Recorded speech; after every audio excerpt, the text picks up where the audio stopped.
Chicken barbecue style at mami soup naman ang isi-share ko sa inyo. At kung gusto nyo nga malaman kung paano kong niluto ay eto, panoorin nyo nga ang buong video. Gumamit pala ako dyan ng pechay bagyo at kalahating carrots. Pati na rin yung 2 itlog at yung marinated chicken na ginawa ko. Una ko nga munang ginawa ay pinakuluan ko tong buto ng manok. Yung breast kasi yung binili ko at ako na lang yung nag-boneless. Sa pechay bagyo naman ay gantong hiwa ang ginawa ko.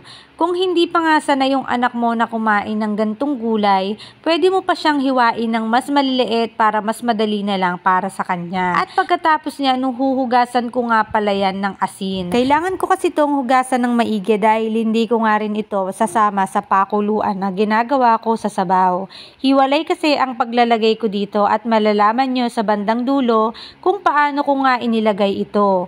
Ganon din naman sa carrots, kaya't kailangan hugasan nating mabuti yung mga gulay na gagamitin natin dito. Dahil nga hindi natin ito papakuluan mismo. Sa carrots, ayan, kung makikita nyo, mahabang slice siya para ring noodles. Pero gaya nga ng sabi ko sa pechay bagyo, kung hindi nga sanay ang anak nyo sa mga ganitong gulay, ay pwede nyo pang hiwain ng mas maliliit. Para nga kahit papano ay madali na lang sa kanila at higop na lang sila ng higop ng sabaw. So ayan, okay na. Ito naman ang gagawin ko sa minarinated kong chicken.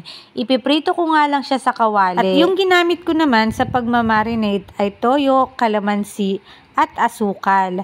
Kayo na lang bahalang magtansya kung gaano karami ang lulutuin nyo. Sa akin naman ay konti lang, kaya't 2 kutsarang toyo, 1 kutsarang asukal at 3 pirasong kalamansi. Fast forward nga tayo mga mi dahil hindi ko pala na-play yung pagbibideo ko sa paggawa ko ng soup. Sa paggawa ko naman ng soup mga mare ay naglagay lang ako ng salt at pepper. At okay na yon dahil nga may pinakuluan ako na manok. Nakadepende sa inyo kung gusto nyo mas malasa pa yung sabaw na gagawin nyo. So ayan na mga mare, nilagay ko na nga lang direkta yung sabaw at kita nyo naman na hindi ko nga pinakuluan yung mga gulay. Kaya kung hindi ganong sanay ang anak nyo, mas advice ko na liitan nyo pa yung paghiwa ng mga gulay. Naglaga na rin pala ako dyan ng itlog at mas request ko na wag nyo tong kalilimutan or wag nyong aalisin dito sa soup na ito.